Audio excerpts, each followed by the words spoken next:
Hello la famille, j'espère que vous allez bien. Les prêtres africains expriment leur refus de célébrer le mariage homosexuel à l'église. Je pense que c'est une décision, une bonne décision, hein, parce que dans la foi, il ne s'agit pas du pape, du cardinal ou du prêtre. La foi, c'est quelque chose de personnel. Ça dépend de vos convictions, d'autres façons de voir les choses, votre vision et tout. Et moi, j'étais très inquiète lorsque j'ai suivi le pape, cette déclaration du pape qui autorise le mariage des divorcés et le mariage homosexuel. Nous vivons aujourd'hui dans un monde qui va très mal. Très, très, très mal. Pourquoi je vais vous le dire? Comment on peut admettre que qu'aujourd'hui on parle de la protection de la nature, de la protection des animaux, de la protection des poissons, mais on ne parle pas de la protection de l'être humain. On ne parle pas de la protection du genre humain. Je trouve que c'est paradoxal. Lorsque je vois les gens être fiers de dire que voilà, j'étais un homme, je suis devenue une femme, je me suis fait opérer, on a tout enlevé. Est-ce qu'on connaît le prix d'un appareil génital? Ça coûte extrêmement cher, hein. Le prix d'un appareil génital. L'autre jour, j'ai fait une vidéo parce que j'étais quand même indignée de voir qu'on mettait les gens en prison parce qu'ils ont tué des éléphants et tout, on dégradait, donc on appauvrissait les êtres humains pour la protection des animaux. C'est bien, je ne suis pas en train de dire ici que les animaux n'ont pas le droit d'être protégés. C'est bien de protéger les animaux, c'est bien de protéger les poissons, de protéger la flore, la faune, euh, tout, toute la nature. Mais c'est aussi et surtout bien de protéger aussi l'être humain, de protéger la survie de la nature humaine. Parce que si tout le monde aujourd'hui commence à changer son sexe, à changer son genre, mais ça serait grave. Imaginez un homme qui avait déjà un engagement avec une femme, ils ont fait des enfants, il se réveille un matin, il dit, je vais devenir une femme. Mais qui deviendront ces enfants? Quel est l'avenir de ces enfants? Qui va prendre soin de ces enfants? Imaginez un homme qui se réveille un matin, peut-être qu'il a commis l'assassinat là-bas, il a assassiné quelqu'un, il change de genre. Est-ce qu'on va encore le reconnaître? C'est vrai que dans des pays développés et tout, il y a le système d'ADN et tout, mais est-ce que dans d'autres pays, si un homme change de sexe, on peut savoir que dans le passé, cette femme-là qui est devenue, cet homme-là qui est devenu une femme, avait commis un meurtre là-bas? Non, je pense que c'est un truc de fou. C'est vraiment paradoxal. Et quand même l'Église catholique soutient ce genre de choses, c'est déplorable. Parce qu'on voit aujourd'hui comment est-ce que la communauté LGBT est devenue forte, elle est devenue puissante. Et c'est infiltré dans tous les domaines de la vie.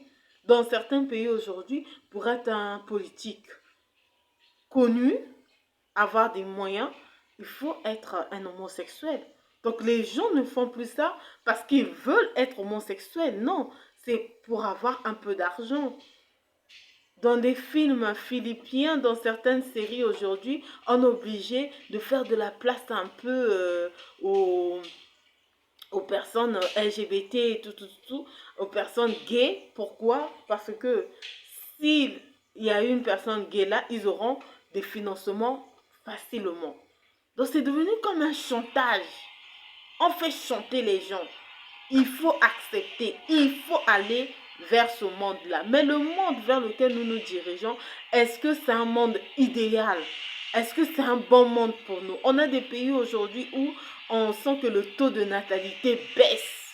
Les femmes ne veulent plus avoir des enfants, les hommes veulent devenir des femmes.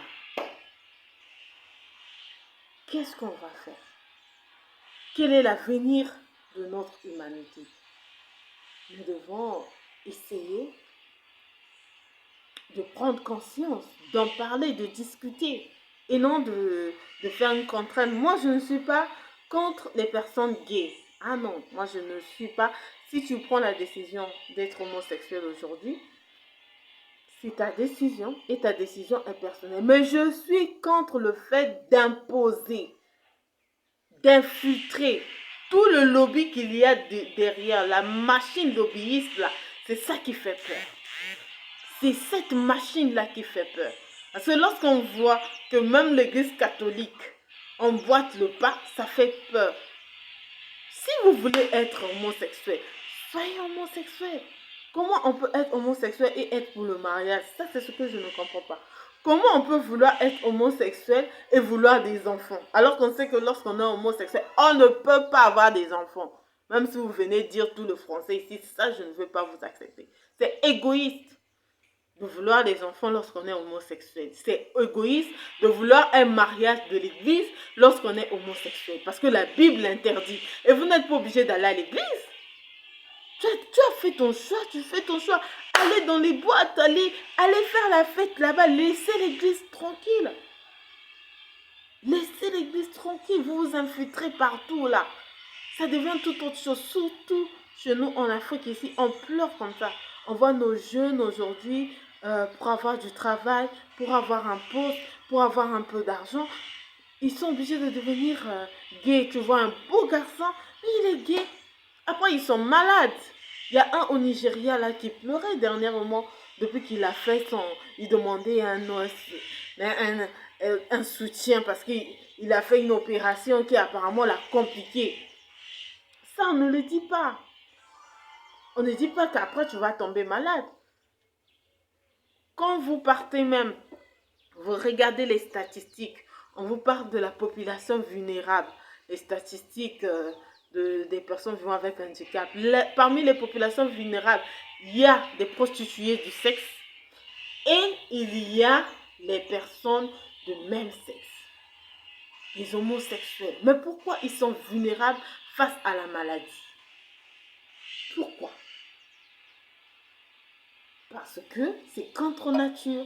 Mais si vous prenez quand même la décision d'être homosexuel, je répète encore, c'est votre décision. Ça n'engage que vous. Mais arrêtez d'obliger tout le monde à accepter cette race-là.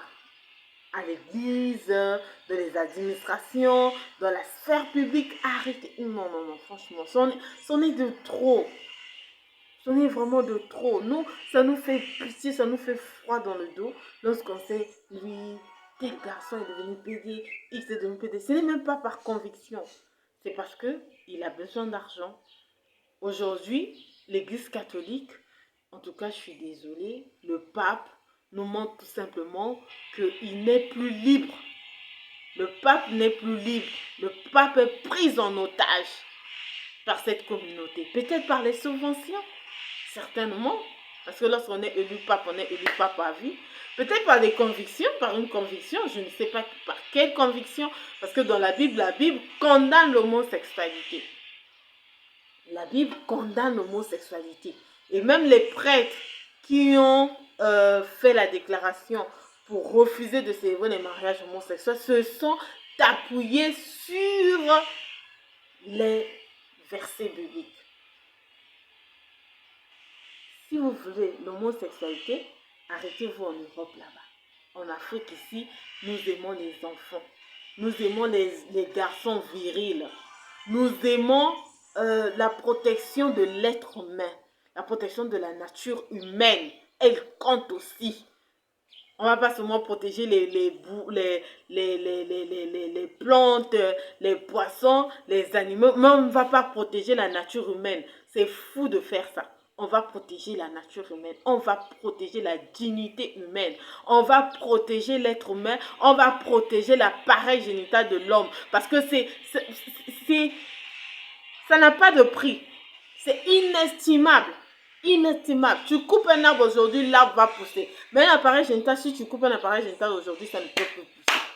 C'est comme ça.